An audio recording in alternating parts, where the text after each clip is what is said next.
അതെ, അയാൾ super star തന്നെയായിരുന്നു. 2014 വേൾഡ് കപ്പിൽ നിന്നും തോറ്റു പുറത്താകുമ്പോൾ അയാളുടെ പേര് ലെജൻഡിൽ നിന്നും ഒട്ടും തെന്നിപ്പോയിരുന്നില്ല. കാൽപന്ത് പണ്ഡിറ്റുകളൊന്നടങ്കം അയാളുടെ അമാനുഷികതയെ വാഴ്ത്തിപ്പാടിയപ്പോഴും പരിഹാസങ്ങൾ മാത്രമാണ് അയാളുടെ പൂർണ്ണതയെ ചോദ്യം ചെയ്തത്. പക്ഷേ ഒരിക്കൽ പോലും ആ പരിഹാസം അത്രമേൽ ശരിയായിരുന്നുവെന്ന് തോന്നിയിട്ടില്ല.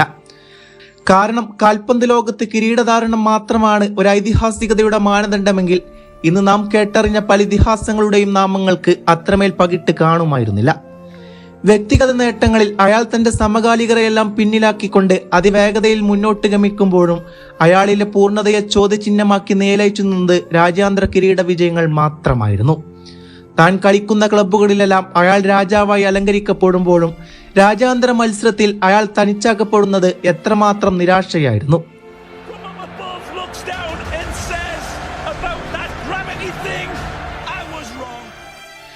അയാളുടെ കഴിവിന്റെ പരമാവധി വിജയത്തിന് വേണ്ടിയെല്ലാം പോരാടിയതാണ്. പക്ഷെ അതയാളെ വിടാതെ പിന്തുടർന്നത് നിർഭാഗ്യം വേട്ടയാടിക്കൊണ്ടേയിരുന്നു. തന്റെ രാജ്യത്തിന് വേണ്ടി ഒന്നും ചെയ്യാത്തവനാണ് ലയണൽ മെസ്സി എന്ന് വരെ അയാൾ വിമർശകരിൽ നിന്ന് പരിഹാസം ഏൽക്കേണ്ടി വന്നു. ഒരുപക്ഷെ അന്ന് അർജന്റീന നിരയിൽ തനിക്കൊപ്പം കളിക്കുന്നത് അത്രമേൽ സുന്ദരമായ ഒരു നിരയല്ലാതിരുന്നിട്ടും കൂടി അയാളുടെ കഴിവിൽ ഒന്നുകൊണ്ട് മാത്രമാണ് അത്രമേൽ സുന്ദരമായ നേട്ടങ്ങളിലേക്ക് അർജന്റീനയെ എത്തിക്കാനായത്. 2014 ബ്രസീലിയൻ വേൾഡ് കപ്പിലെ ഓർമ്മകൾ ഇന്നും നൊമ്പരങ്ങളാണ്. അതിമനോഹരമായി കളിച്ചിട്ടും ജർമ്മനിക്ക് മുമ്പിൽ തകർന്നു വീഴേണ്ടി വന്ന അർജന്റീനയെ ഓർത്ത് എത്രമാത്രം വിലപിച്ചതാണ്.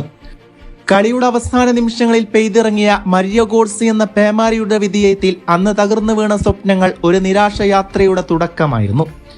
അന്ന് ബ്രസീലിയൻ മണ്ണിൽ നിന്നും മടങ്ങുമ്പോൾ അയാളുടെ കയ്യിൽ ഗോൾഡൻ ബോൾ എന്ന സുവർണ ചെങ്കോലും കൂടെയുണ്ടായിരുന്നു. പക്ഷേ ആ നേട്ടങ്ങളിലേക്കൊന്നും തന്നെയല്ല അയാളുടെ നോട്ടങ്ങൾ പതിച്ചത്. നിരാശ നിറഞ്ഞ മുഖവുമായി കണ്ണീരണിഞ്ഞ കണ്ണുകൾ കൊണ്ട് അയാൾ തന്റെ കയ്യിൽ നിന്നും നഷ്ടപ്പെട്ടു പോയ സുവർണ രാജകിരീടത്തിലേക്ക് നോക്കിയിരിക്കുന്നത് എത്ര നൊമ്പരമാണല്ലേ.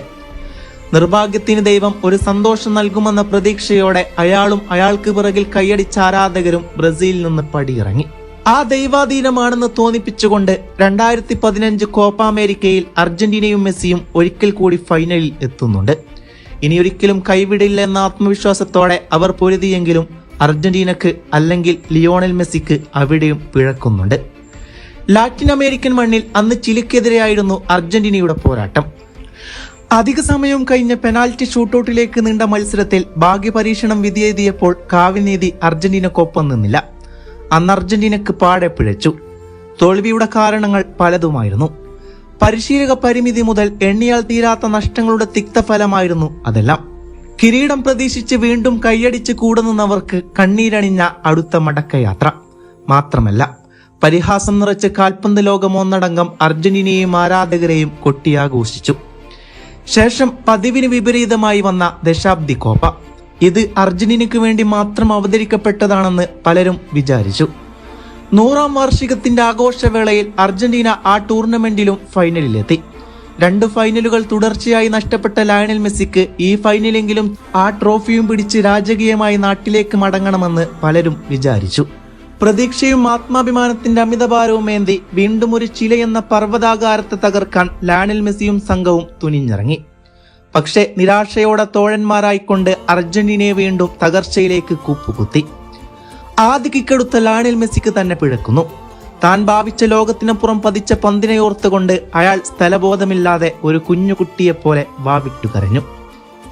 എല്ലാ വിമർശനങ്ങളെയും ശരിവെച്ചുകൊണ്ട് താൻ ഭാഗ്യം കെട്ടവനാണെന്ന ബോധ്യം ഒരിക്കൽ അയാളെയും പിടികൂടി.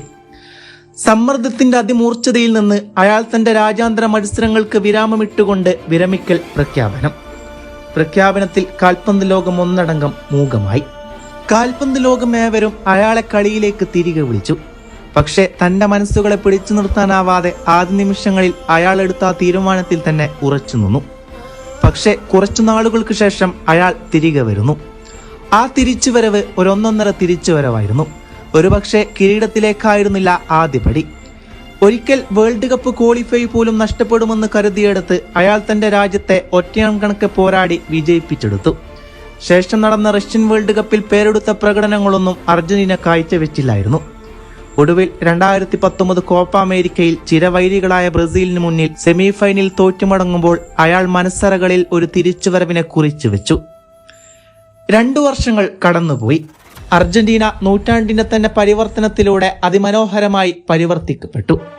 അതെ, 2021 കോപ്പ അമേരിക്ക മത്സരം നടക്കുന്നത് ബ്രസീലിലാണ്. ഈ വരവിൽ ലയണൽ മെസ്സിക്കും സംഘത്തിനും ലക്ഷ്യബോധങ്ങൾ ഒരുപാടുണ്ട്.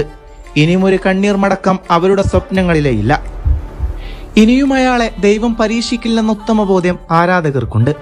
എല്ലാം കഴിഞ്ഞ് ഫൈനൽ മത്സരത്തിന് ബ്രസീലിനെതിരെയാണ് അർജന്റീന ഇറങ്ങുന്നത്.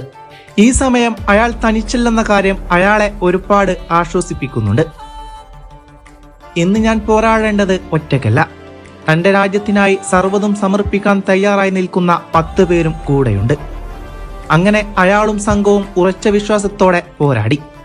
ഇനിയും അയാളെ പരീക്ഷിക്കാൻ ഭാഗ്യത്തിന് പോലും സാധിക്കില്ലായിരുന്നു. 28 വർഷ കാത്തിരിപ്പിന് അന്ത്യം കുറിച്ച് ആ തീരാ നോവിനവിടെ തീർപ്പ് കൽപ്പിച്ചു. അന്നവിടെ അയാൾ മതിയാവോളം ആഘോഷിച്ചു. തെല്ലും കളങ്കമില്ലാത്ത ആഘോഷരാവ്. പക്ഷെ വിമർശകർ ഒന്നും വാഴയടിച്ചില്ല. ആ കിരീടത്തെ അംഗീകരിക്കാൻ പലരും വിസമ്മതം കാണിച്ചു. പക്ഷെ അർജന്റീന ലോകം ഏറെ സന്തോഷവാന്മാരായിരുന്നു. മാസങ്ങൾ പിന്നിട്ടപ്പോഴേക്കും വീണ്ടും ഒരു കിരീടം. യൂറോപ്യൻ ചാമ്പ്യന്മാരായ ഇറ്റലിയെ തോൽപ്പിച്ചതിന് ഫൈനലിസ്മ എന്ന വിശ്വകിരീടം. അവിടെയും ആ ജൈത്രയാത്ര അവസാനിക്കുന്നില്ല. പക്ഷേ ഒരു വർഷത്തിനപ്പുറം വിമർശകരുടെ എല്ലാം വായടിപ്പിച്ചുകൊണ്ട് കാൽപന്തിലെ ഏറ്റവും വലിയ വശ്യമനോഹാരിത നിറഞ്ഞ കിരീടമായ ലോകകപ്പ് കിരീടം ചൂടിക്കൊണ്ട് അയാൾ വീണ്ടും സിംഹരൂഢനായി.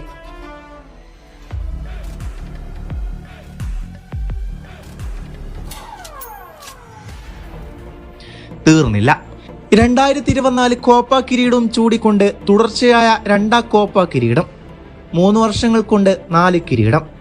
എന്ത് മനോഹരമായ കാവ്യനീതിയാണല്ലേ. ദൈവവും കാലവും അയാൾ എത്ര കണ്ട് വേദനിപ്പിച്ചു, അതിനെല്ലാം തക്കതായ സന്തോഷങ്ങൾ കൊണ്ട് അയാളെ ആനന്ദിപ്പിച്ചതല്ലേ. ഇതിനേക്കാൾ സമൂഹമായൊരു തിരിച്ചുവരവ് ഒരാൾക്കും ലഭിക്കാനില്ല.